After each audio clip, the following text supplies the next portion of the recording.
Welcome back to our channel friendly heart beats. Hero నా కోసం ఇంటి వంట నీ చేతులతో రెడీ చేసి పెడతావా అని అడగగానే హీరోయిన్ సరే అయితే డిన్నర్కి మా ఇంటికి వచ్చేయండి అని అంటుంది. దాంతో వాళ్ళిద్దరూ కలిసి డిన్నర్కి వాళ్ళ ఇంటికి వెళ్తారు. వాళ్ళిద్దరూ అలా కలిసి రావడం చూసిన లియాన్ సీరియస్ ఎక్స్ప్రెషన్ పెట్టి నిల్చుంటారు. అప్పుడు హీరోయిన్ వారికి ఒకరినొకరిని ఇంట్రడ్యూస్ చేసి పెడతారు. ఆ తర్వాత మీరిద్దరూ ఆల్రెడీ కలిశారుగా, మీకు ఒకరి గురించి ఒకరికి ముందే తెలుసు కదా అని ఆవిడ అనగానే వాళ్ళిద్దరూ అవును అన్నట్లుగా తల ఊపుతూ ఉంటారు. ఆ తర్వాత వాళ్ళు ముగ్గురు కూర్చొని డిన్నర్ చేస్తూ ఉంటారు. ఆ టైంలో చాద్ ఆవురు ఆవురమంటూ హీరోయిన్ వడ్డించిన ఫుడ్ తింటూ నీ వంటలన్నీ అద్భుతంగా ఉన్నాయి అంటూ ఆవిడ్ని పొగుడుతూ ఉంటారు. అతని బిహేవియర్ నచ్చక లియాన్ నా కడుపు నిండిపోయింది, ఇంకా మీరిద్దరూ భోంచేయండి అని చెప్పి అక్కడి నుండి వెళ్ళిపోతారు.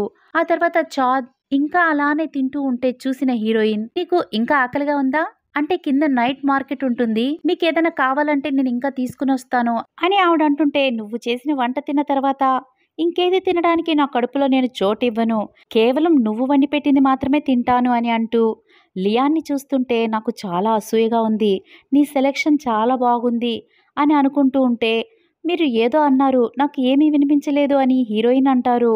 అప్పుడు అతను నాకు ఇంకాస్త ఫుడ్ తెచ్చి పెడతారా అని బౌల్ ఇస్తారు. దాంతో ఆవిడ రైస్ తీసుకురావడానికి లోపలికి వెళ్తారు. అప్పుడు అతను నాకు ఇదంతా చూస్తుంటే ఇప్పుడు చాలా అసూయగా ఉంది, ఒకప్పుడు ఇదే వంటలు నువ్వు నా కోసం తరచూ వండి పెట్టేదానివి, కానీ అప్పుడంతా నేను వాటిని విసిరికొట్టేవాణ్ణి అని తన మనసులో అతనే తలుచుకుంటూ అలా ఉండగా హీరోయిన్ రైస్తో అక్కడికి వస్తారు. అది చూడగానే అతను ఆవురావురమంటూ మళ్ళీ అక్కడున్న కర్రీస్ అన్ని వేసుకుని తింటూ ఉంటే హీరోయిన్ వింతగా చూస్తూ ఉంటారు. అతను తింటూ ఇప్పటికి కూడా ఈవిడ దగ్గర వంటలు చేయించుకొని తింటున్నాను, నేను రిగ్రెట్స్ ఫీల్ అవ్వాల్సిన అవసరం లేదు అనుకుంటూ అలాగే తింటూ ఉంటారు. ఆ తర్వాత హీరోయిన్ అక్కడున్న థింగ్స్ అన్నిటినీ క్లీన్ చేస్తూ ఉండగా అతను అక్కడే కూర్చొని ఆవిడని అలా చూస్తూ నేను ప్రతిరోజు ఇలాగే ఇదంతా చూస్తూ ఇక్కడే ఉంటే అంత నార్మల్గానే ఉండేది, కానీ అన్ఫార్చునేట్గా నేను ఇక్కడ నుండి వెళ్ళిపోవాల్సి వస్తుంది, చివరిగా ఒక్కసారి ప్రయత్నించి చూస్తాను అని తనలో తాను అనుకుని హీరోయిన్ వంటింట్లో వర్క్ చేస్తూ ఉండగా వెనక నుంచి ఆమెని హగ్ చేసుకుంటారు. అప్పుడు ఆమె వదలమని అరుస్తూ ఉంటే వెంటనే వెనక నుండి లియాన్ వచ్చి చాద్ని పట్టి వెనక్కి లాగి హైడీ నా ఫియాన్సీ, మీరు కాస్త సెల్ఫ్ రెస్పెక్ట్ తో నడుచుకుంటే మంచిది అని అనేసరికి హీరోయిన్ లియాన్ నువ్వు ఇప్పుడు ఏమన్నావు అని అంటుంది.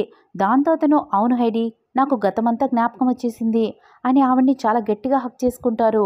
వాళ్ళిద్దరిని అలా చూసిన చాద్ చివరికి నా కల నిజమైంది, హైడీ సంతోషాన్ని నా కళ్ళారా నేను చూడగలిగాను, ఆమెకు అతనితో కలిసి ఉండడమే సంతోషాన్ని ఇస్తుంది అంటే నేను బాధపడటానికి ఏమీ లేదు అని తన మనసులో అతను అనుకుని నేను వెనక్కి వెళ్ళడానికి సమయం వచ్చింది అని అతను అనగానే వాళ్ళిద్దరూ అతని వైపు చూడగా ఈ క్షణం నుండి మీ ఇద్దరు ఎప్పుడు సంతోషంగానే ఉంటారని నేను ఆశిస్తున్నాను అని చెప్పి చాద్ వెళ్ళిపోతుండగా హీరోయిన్ మీకు కావలసిన ఆనందం కూడా మీకు ఎప్పటికైనా దక్కాలని నేను ఆశిస్తున్నాను అని అనడంతో అక్కడికి స్నో ఫ్లేవర్ వచ్చి గ్రీటింగ్స్ హోస్ట్, మీ మిషన్ ఫెయిల్ అయిపోయింది, మీరు మళ్ళీ మీ వరల్డ్కి వెళ్ళిపోవాల్సిన సమయం వచ్చింది, దాంతోపాటు మీకున్న స్థిర చర ఆస్తులన్నీ మీరు కోల్పోతున్నారు అని అనగానే చాద్ తిరిగి చూడకుండా డోర్ వైపుగా వెళ్ళిపోతారు.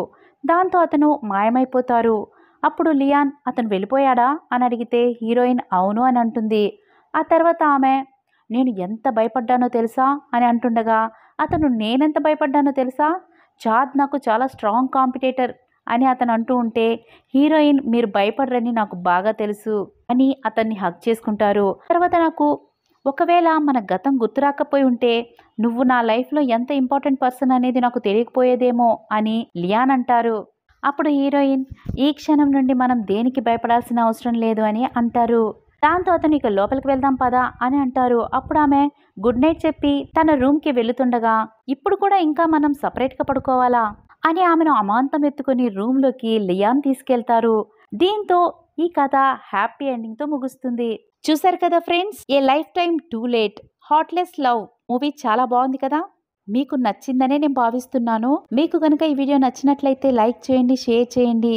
ఇంకా ఫస్ట్ ఎపిసోడ్ నుండి మీరు వాచ్ చేయలేదు అంటే వెంటనే మన ఛానల్ ప్లేలిస్ట్కి వెళ్ళి ఫస్ట్ నుండి అన్ని ఎపిసోడ్స్ని వాచ్ చేసి ఈ అమూల్యమైన అభిప్రాయాలను కమెంట్ రూపంలో నాకు తెలియజేయండి. నేను మరొక మంచి డ్రామాతో మీ ముందుకు వచ్చేస్తాను. Thanks for watching, bye.